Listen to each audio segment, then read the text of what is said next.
जितनी भी ऑर्गेनाइजेशंस हैं इस मुल्क में, उन सबको आर्टिफिशियल इंटेलिजेंस की ज़रूरत है।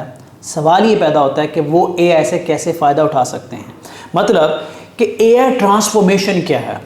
Let me explain. जितने भी बिजनेसमैन हैं या जो फ्यूचर के बिजनेसमैन हैं, जितने लोग कारोबार, छोटे कारोबार रन कर रहे हैं या बड़े कारोबार रन कर रहे हैं, इस सब के लिए है कि आप ट्रांसफॉर्म कैसे कर सकते हैं अपने इदारे को, चाहे वो हॉस्पिटल है, चाहे वो स्कूल है, चाहे वो बैंक है, चाहे वो सप्लाई चेन की कोई चेन है, जो इन्वेंट्री है, वो प्रोक्योरमेंट है, वो लैब्स है, कुछ भी है। ट्रांसफॉर्मेशन का जेनेरिक प्रोसेस पे मैं बात कर रहा हूँ कि क्या होना चाहिए। और अगर आप कहेंगे जी एआई हम इंप्लीमेंट करने जाए, डॉक्टर साहब एक पहली तो मिथ है कि एआई लगानी है, कोई सॉफ्टवेयर आएगा, कोई कंप्यूटर प्रोग्राम होगा या हमारे सॉफ्टवेयर के साथ उसको इंटीग्रेट कर दिया जाएगा। पहले तो इस मिथ पे बात करते हैं, देन सिस्टमेटिकली मैं आपको आज बताता हूं कि क्या क्या स्टेप आप फॉलो करेंगे तो एक्चुअली एआई आपके लिए बेनिफिशियल हो जाएगी। उनमें से एक स्टेप भी मिस करेंगे, आपका पैसा, आपकी टाइम और आपका वो कारोबार और आपके वो लोग सारे के सारे नेगेटिवली इंपैक्ट होंगे। I just prove it in few minute. Doctor साहब मिथ क्या है? देखिए, मिथ ये है कि हम लोग समझते हैं एआई एक मैजिक है, हम ऑर्डर करेंगे एआई आके लग जाएगी और सडनली हमारा बिजनेस अच्छा हो जाएगा। It's not like that. आप जब भी एआई को यूज़ करते हैं तो एक्चुअली आप यूँ समझें कि आप एक बच्चे को पहले अपना बिजनेस सिखा रहे हैं। वो बच्चा जब बिजनेस सीख जाता है देन वो आपका एक बहुत बड़ा एसेट बन जाता है। तो एआई को आपको अपना बिजनेस सिखाना पड़ता है, लेकिन आपको एफर्ट बड़ी कम करनी पड़ती है क्योंकि अब एआई के मॉडल्स जो हैं वो बहुत ज़्यादा मैच्योर हो चुके हैं। तो इसका मतलब टेक अवे ये है कि ये एआई जादू नहीं है, लेकिन उसके लिए आपको एफर्ट करनी पड़ेगी। Process. Step one, let's put it very very quickly. Step one, अगर आपने अपनी ऑर्गेनाइजेशन को एआई पे ट्रांसफॉर्म करना है, step number one is that आपके लोगों को एआई में सोचना पड़ेगा। इसको मोस्टली इग्नोर कर दिया जाता है कि जो आपका स्टाफ है, including yourself, doesn't matter how busy you are, उसके लिए ऑब्वियसली छोटा प्रोग्राम होगा, लेकिन आपके स्टाफ को एआई एम्पावर करने की ज़रूरत है कि यार हाउ टू थिंक, कि यार एआई क्या क्या पॉसिबली आपके लिए कर सकता है। ठीक है, उसके लिए उनकी ट्रेनिंग ज़रूरी है, छोटी छोटी वर्कशॉप कंडक्ट कराना ज़रूरी है। हम लोग ये कर रहे हैं कि हम पहले एआई उसके स्टाफ को एम्पावर करते हैं।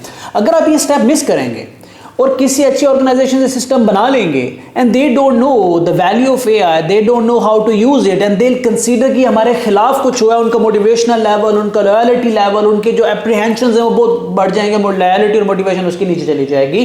मैन पावर आपकी जो है वो एज पे आ जाएगी, जो कि किसी भी ऑर्गेनाइजेशन के लिए बहुत प्रॉब्लमेटिक होता है अगर आप उनको एतमाद में लेके एजुकेट करके इस तरफ आगाज़ नहीं करते।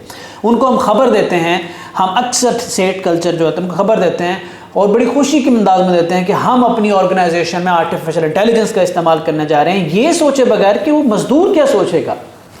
वो ये सोचेगा कि मैं एम्पावर हो जाऊंगा या वो ये सोचेगा कि बेड़ा गर्क मैं किसी नई नौकरी ढूंढने निकल पड़ूंगा, ऐसे एआई ने मेरी नौकरी ले लेनी है। वो ट्रांसफॉर्मेशन में अपने हम मैन पावर को एजुकेट किए बगैर जाते हैं। दूसरा, मैं ज़रा क्विकली कर दूँ क्योंकि फिर ये आउट ऑफ ट्यून हो जाते हैं। स्टेप नंबर 2, जब आप ये कर लें then you need professionals instead your idea कि इस पूरे प्रोसेस को एक टेबल पे लाना है, एक पेपर पे लाना है, एक जगह लाना है और आइडेंटिफाई करना है कि कितने पॉसिबल पैटर्न्स निकले हैं, कितने एरियाज हैं जो ऑटोमेट हो सकते हैं, उनको आइडेंटिफाई करना है। विदाउट ह्यूमन कितने ऑटोमेट हो सकते हैं, विद ह्यूमन को कितने एरियाज हैं जहां हम ह्यूमन की डिसीजन मेकिंग इंपावर कर। ये दो मुख्तलिफ चीज़ें हैं, ह्यूमन की डिसीजन मेकिंग को बेहतर करना और ह्यूमन के बगैर डिसीजन मेकिंग करना। ये दो मुख्तलिफ चीज़ें, ये दोनों हैंड इन हैंड चलती हैं। देयर आर एरियाज जहाँ पे आपको एक्चुअली मशीन के डिसीजन चाहिए होते हैं, देयर आर एरियाज जहाँ पे मशीन डिसीजन नहीं कर सकती, लेकिन जो ह्यूमन डिसीजन कर रहा है उसके अंदर से आप ह्यूमन एरर रिड्यूस कर देते हैं, दोनों मिलकर प्रोडक्टिविटी देते हैं। उन सब की आइडेंटिफिकेशन होती है। जब वो आइडेंटिफाई हो जाते हैं तो फिर चैलेंज आता है कि क्या इसके लिए हमारा एग्जिस्टिंग सिस्टम वैल्यूएबल है या नया सिस्टम हमें लाना पड़ेगा, पूरा का पूरा नया बनाना पड़ेगा।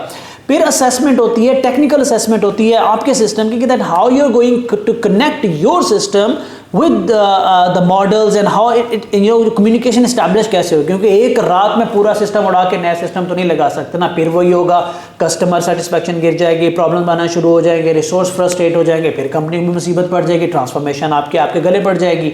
सो हमने आइडेंटिफाई करना होता है कि ये कैसे होगा, ये स्मूथली कैसे चला जाएगा। फिर आपने देखना होता है कि जो डेटा आपके पास है उस डेटा का स्ट्रक्चर क्या है, कितनी तरह के डिसीजंस हम उस डेटा से ले सकते हैं। जो हमने लिस्ट बनाई थी decisions without human and decisions with human, उनमें से कितनी चीजें एक्चुअली पॉसिबल है by seeing and analysing the structure the data you have. And then lastly we plan a layer between your data and the new database that you should develop कि यार अब future में जो data capture होगा वो किस तरह से रिस्ट्रक्चर होके structural friendly, AI friendly structure format में जाए, ताकि फ्यूचर में आपके पास दो एसेट बने, आपका डेटा एंड आपका मॉडल, और फिर आपकी प्रोडक्टिविटी, फिर ऑर्गेनाइजेशन। डॉक्टर साहब इसको मजीद एलैबोरेट कर, मैंने ये स्पीड में सारा process step 1 to last step जब ऑर्गेनाइजेशन ग्रो कर रही है उसके अंदर से ये सारा कुछ बताया, लेकिन अगर इनमें से एक भी मिस किया ये बैकफायर कर जाएगा। थोड़ा और एलैबोरेट कर दें इसको। जी बिल्कुल इरफान सही कह रहे हैं, क्योंकि देखें जैसा कि मैंने अर्ज़ किया था कि एआई आपके प्रोसेसेस को हेल्प करेगी डिसीजन मेकिंग में, आपको हेल्प करेगी कि कैसे आप अच्छे डिसीजन कर सकते हैं अपने बिजनेस को बेहतर करने के लिए।